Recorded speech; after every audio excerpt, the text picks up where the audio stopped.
quelques minutes d'enseignement. La première chose que je voudrais vous montrer aujourd'hui, c'est comment est-ce qu'on bâtit un hôtel ancestral.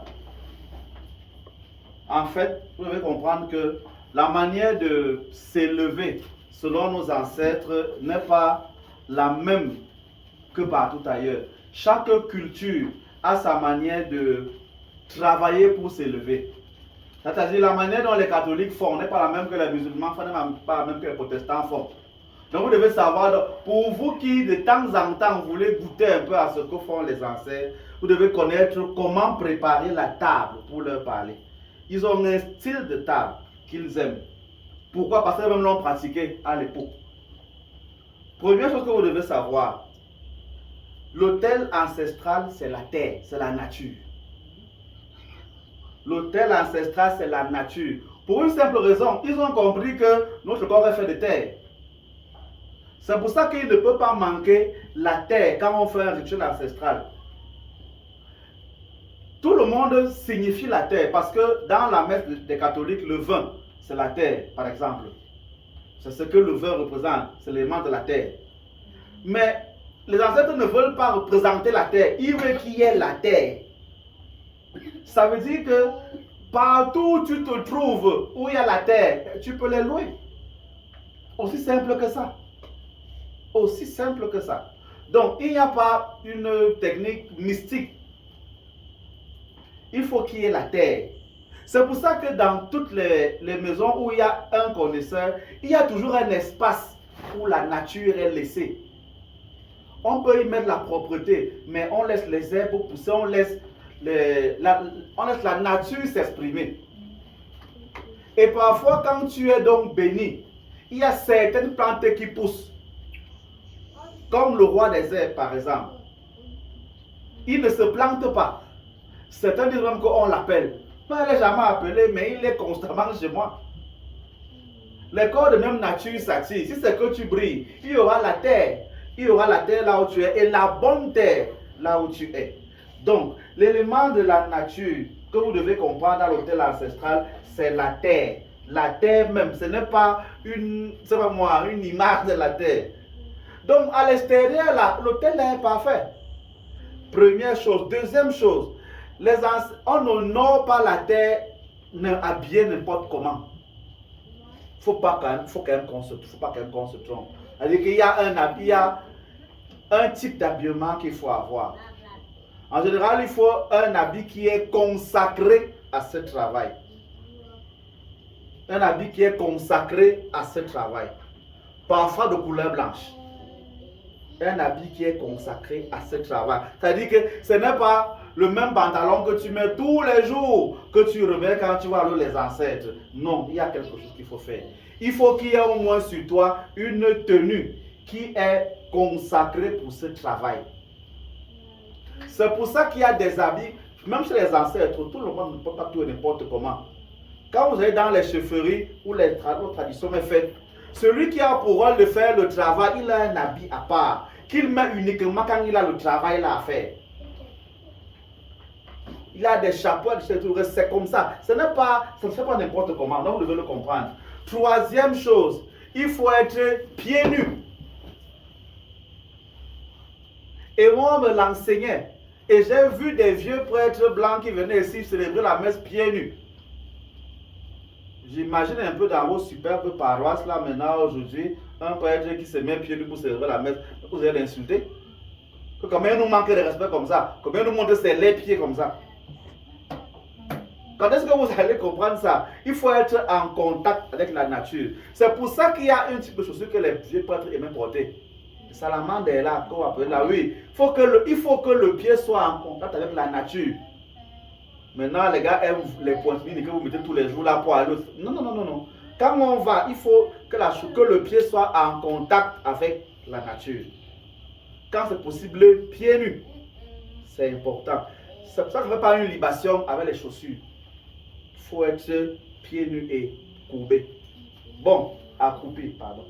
Bon, maintenant, Quand donc, vous n'avez pas les mains, quand vous êtes vraiment né dans l'avion, vous avez grandi dans l'océan, vraiment, il n'y a pas moyen d'avoir la terre là, parce qu'il y a des gens qui sont nés au 9e étage, il y a la boutique au 6e étage, il y a l'école au 2e étage. Donc, il voit même le sol par il va toujours, voilà. Si parmi vous, il y a des gens comme ça, n'est-ce pas? On ne peut pas imaginer.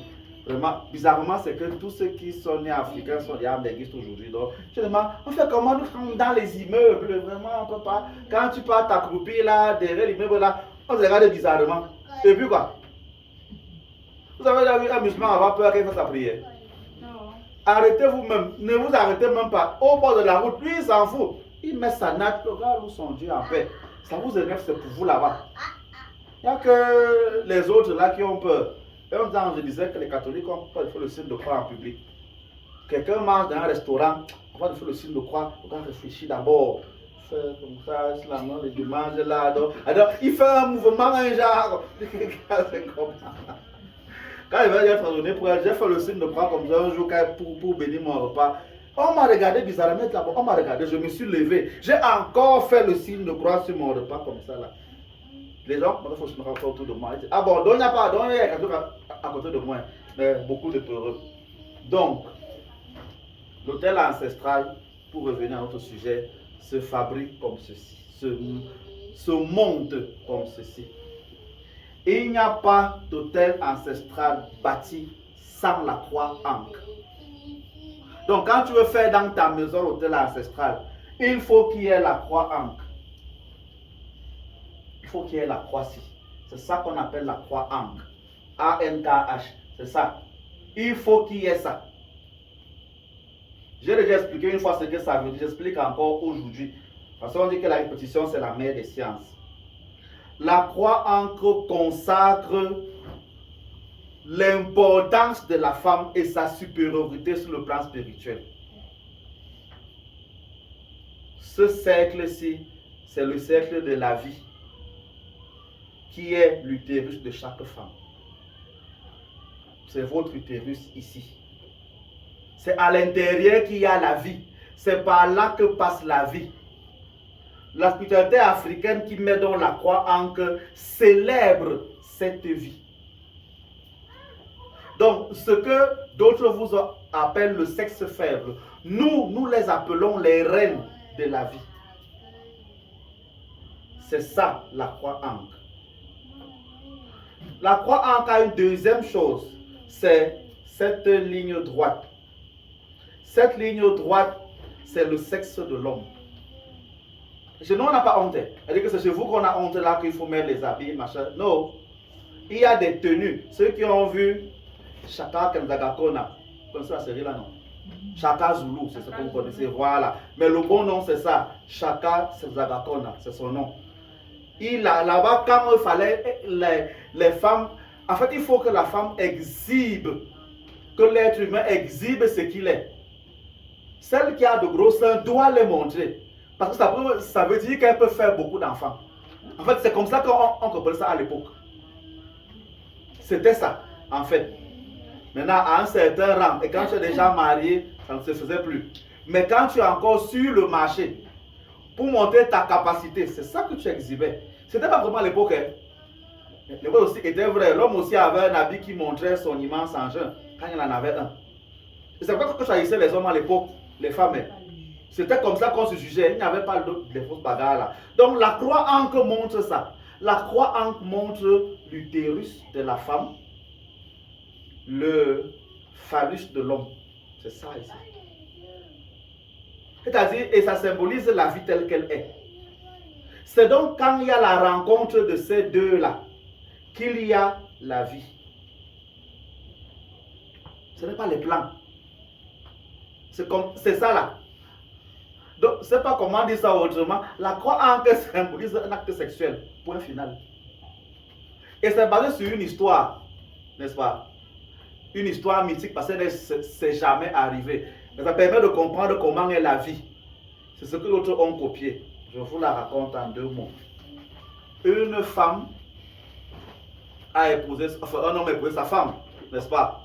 Son beau-frère, donc le frère de l'homme, a tué son frère dans un fratricide.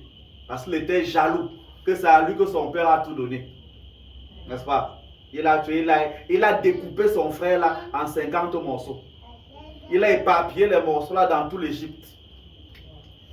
La femme, et elle, il a pris le pouvoir. La femme a fui. Avec l'aide d'un autre de ses frères, elle a rassemblé les 50 morceaux. Elle a fait un rituel. Et le cadavre de son mari a repris vie. Et il s'est mis en érection. Elle a donc conçu de lui. Pour donner celui qu'on a appelé Horus. Donc en français facile, Ra, le dieu soleil, a donné Isis et Osiris. Isis c'est la femme, celle qui a le disque solaire sur la tête. Osiris c'est l'homme qui est à côté. L'autre frère Tétu, on l'a envoyé Seth, on l'a envoyé dans le désert gérer le feu. Et ça l'a énervé. Il s'est préparé avec les autres dieux. Il s'est rebellé, il est venu tuer Osiris, il l'a découpé en 50 morceaux. Isis a appelé un de ses frères, Thoth, dieu de la sagesse, pour rassembler les morceaux, a fait le rituel et a conçu de son mari mort pour donner Horus. Clair et net. Et elle a appelé d'autres dieux pour se protéger. La voûte céleste, c'est une autre histoire. Qui continue. C'est ça qui a basé ça. C'est pour ça que tous les dieux, partout ils ont le disque solaire comme Ella, ou bien ils ont la croix encore comme ça. Donc c'est ça. On n'honore donc pas les ancêtres en Afrique parce que la civilisation la plus populaire en Afrique c'est quand même l'Égypte. On n'honore pas sans ça. C'est devenu maintenant la mode, n'est-ce pas? Beaucoup ne savent pas ce que ça veut dire, c'est devenu la mode. C'est un jouet pour beaucoup de personnes, non. Ça c'est vraiment la puissance là. Tu ne peux donc pas porter ça et être un PD. Tu ne peux donc pas porter ça et ne pas respecter la femme. Tu ne peux pas, toi, la femme, porter ça, ne pas connaître le pouvoir que tu as et savoir l'exercer. Tu ne peux pas porter ça et être prostituée. Non. C'est une valeur que ça représente. Donc cette valeur est au centre de tout autel ancestral. Et il est toujours entouré des gardiens. Des gardiens, au moins 2 bougies, quand on peut le faire. Au moins 2 bougies. Ça représente tous les gardiens, les autres dieux qui sont là. Toujours les bougies blanches. Ah, c'est automatique. Quand il n'y a pas les bougies, il n'y a pas les bougies. Quand il y a, ce sont les bougies blanches. À côté des bougies, il faut représenter la vie. Ce sont les fleurs. Ça peut donc être des fleurs naturelles ou des fleurs artificielles. Mais il faut qu'il y ait des fleurs. Il faut qu'il y ait les fleurs. Je vous donne donc une petite chose. Quand je vous dis souvent que les catholiques ont le mieux copié la nature, tous les hôtels que vous allez voir dans vos églises là, où il y a la croix, les bougies et les fleurs, sont à l'hommage des ancêtres. Il faut le savoir. À la base, c'est ça qu'ils ont copié. On n'honore pas les ancêtres sans un signe de la vie.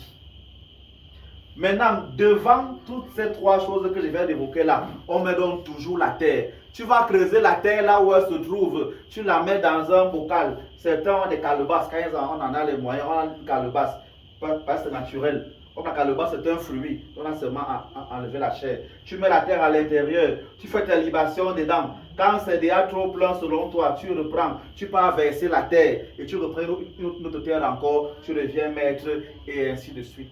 Et ainsi de suite. Voilà.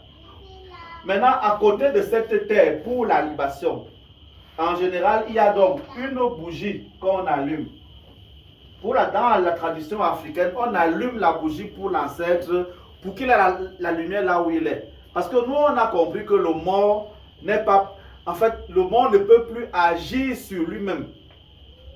C'est la différence. Il n'a pas la capacité d'agir sur lui-même. Il peut agir pour nous. Mais ce qu'il est dépend de ce qu'il a fait étant vivant.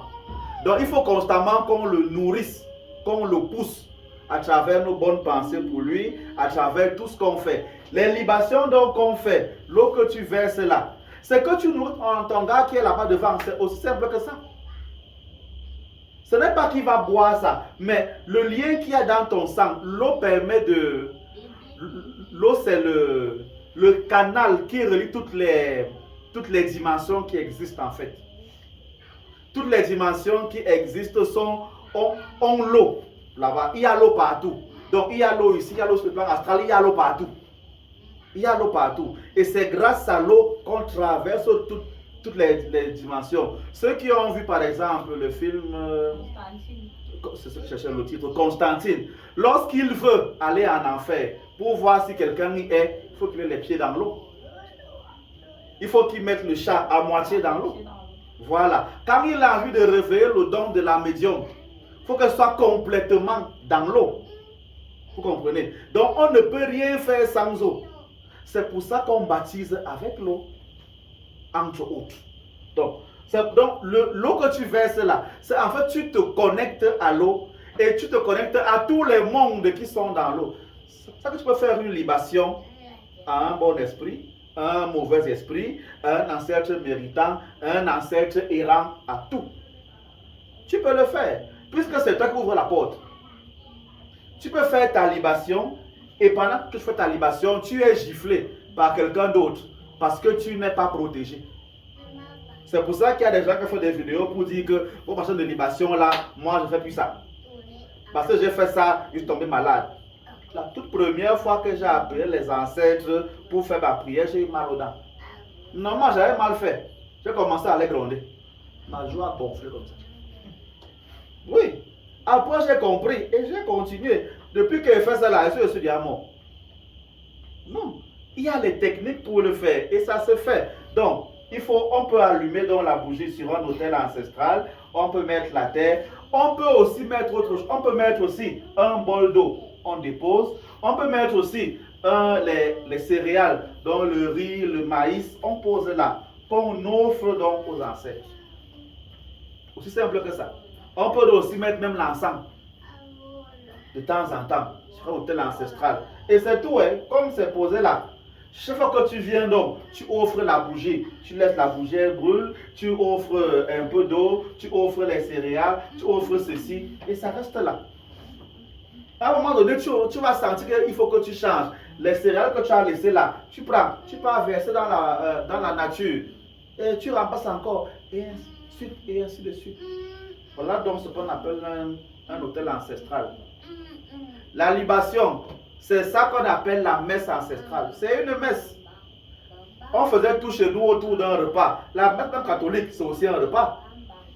Sauf que vous ne mangez pas beaucoup. On vous donne seulement un petit morceau de vin, un petit verre de vin. C'est tout, mais c'est un repas. Donc, les ancêtres bénissaient beaucoup autour des repas. Beaucoup, beaucoup, beaucoup. C'est pour ça qu'on ne fait rien sans repas.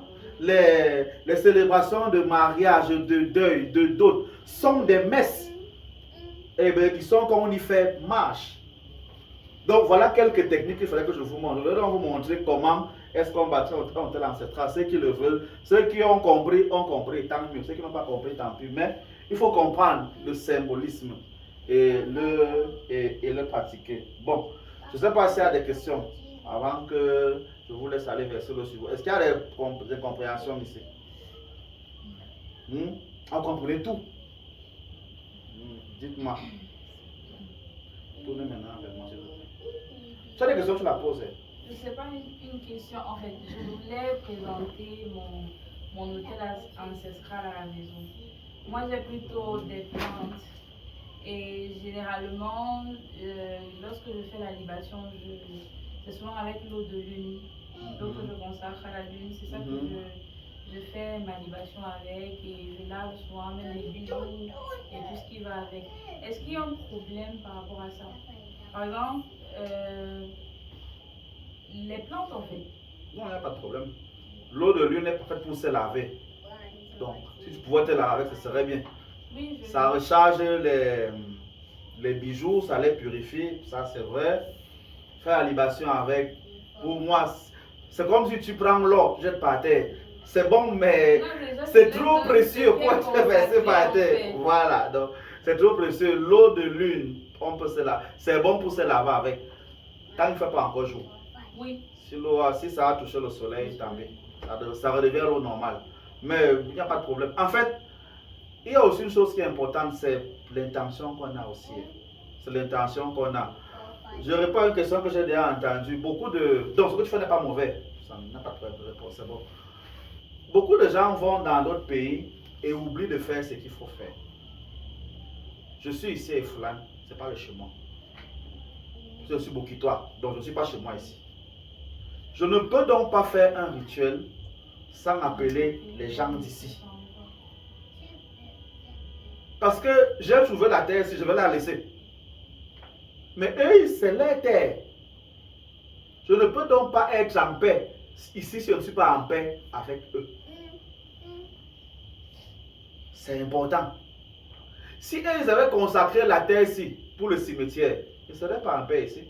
Les gens vont marcher là tout le temps. C'est pour ça que quand vous arrivez sur une nouvelle terre, quand vous achetez un terrain, essayez de connaître l'histoire du terrain là. Si vous ne connaissez pas, ce n'est pas grave. Mais essayez de chercher. Si vous ne connaissez donc pas, faites beaucoup de rituels et de traitements dessus pour que les gens qui avaient la terre là avant soient contents de vous. Il y a des terres qui sont impropres à la construction parce que certains les ont consacrés comme leur terrain de réunion mystique. Tu vas revenir construire là, tu ne seras pas en paix. C'est comme si tu viens construire dans la maison de quelqu'un. Comment tu veux qu'il te laisse tranquille? Il y a donc des terrains qui sont des maisons des gens. Il y a des arbres dans lesquels on a enfermé des totems. Quand tu viens couper l'arbre là, ah, mais tu es foutu. Aussi simple que ça. Une minute. Aussi simple que ça. Ça existe. Donc, quand vous arrivez dans un nouveau territoire, non, faites attention. C'est ce que Jean-Paul II faisait très bien. Quand il posait le pied dans un nouveau pays, à partir de l'avion, il quitte du tapis, il embrasse le sol. Il embrassait. C'est-à-dire qu'on n'a pas les problèmes. Je ne suis pas venu bagarrer avec vous. Vraiment, je suis votre ami. Acceptez-moi, protégez-moi. C'est tout. C'est pour ça que vous souffrez beaucoup. Tu arrives à un endroit où tu as payé au terrain, tu commences à engager les gens. Parce que tu as beaucoup d'argent. Tu arrives même dans ton village où tu engages toujours les gens. Là où les têtes sont couchées. Donc si tu es en Europe, les premiers moments où tu es en Europe, fais des libations aux gens là, aux gens du coin là. Première chose. Tu peux les connaître, les cours d'eau d'ici là, les ancêtres d'ici là, tu les salues. Comme dans tous les pays européens occidentaux, il y a nos sangs là-bas. Les Noirs ont versé le sang partout là-bas. Tu appelles maintenant les martyrs qui ont construit tous les pays là. Tu les appelles que je suis votre enfant. Je suis de passage ici. Voilà. Et c'est maintenant après ça que tu appelles donc tes gens. Parce que tes gens ne peuvent venir là-bas que s'ils ont déjà fait la paix avec tous les gens là. C'est important, mais il y a souvent des problèmes comme ça. Tu peux être là que tu es là et le noir qui était là a vendu les noirs de ta famille. Tu aurais le problème là-bas. Il y a des villages comme ça où on se vendait entre nous, où les gars, le chef vendait les familles et tout. Si après l'enfant du chef là a fui, il est parti en Bengue, il est parti mourir là-bas. Toi, tu arrives là où lui il a habité, 200 ans plus tard. Donc, alors que l'ancêtre là a vendu ton ancêtre à toi. Comment tu peux être en paix là? C'est pour ça que certains arrivent dans un pays, ils ont les malheurs là-bas plein. Peut-être que c'est même toi qui les a vendus. Ton ancêtre à toi a vendu les gens qui sont partis là-bas. C'est ton ancêtre qui les a envoyés à l'esclavage. Parce que c'est aussi arrivé. Les blancs ne venaient pas dans les villages prendre les gens. C'est les chefs qui entraient prendre. Donc, si c'est que tu es du sang de la chefferie, peut-être tu as oublié. Parce que vous connaissez même d'abord vos villages.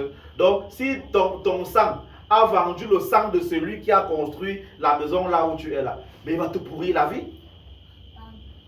Aussi simple que ça. Donc, il faut faire tous ces rituels-là. C'est pour ça parfois quand tu veux voyager, on te dit que ne voyage pas. Tu dis, oh vraiment, ça c'est, on n'est même pas, machin. C'est pour tout ça. Tu vas aller au Canada, peut-être, là où il y a l'ancêtre qui a tué l'ancêtre de chez toi. Comment tu vivre là-bas? Donc, il y a tous ces détails-là que vous devez connaître. Quand on parle côté ancêtre. Donc, il y a ça. Vous qui êtes en Europe, prenez la peine de faire des libations aux gens du terrain, du pays et tout le reste. Et de temps en temps, revenez même chez vous aussi. C'est important. Revenez chez vous faire des libations. C'est aussi important. En tout cas, comprenez vraiment qui pourra. Si vous comprenez, c'est bon. Si vous ne comprenez pas, tant pis.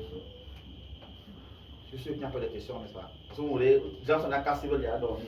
Une petite prière vous dérange. N'est-ce pas? Bon. Le reste, je vais en parler peut-être dimanche parce qu'il y a beaucoup de thèmes qui sont.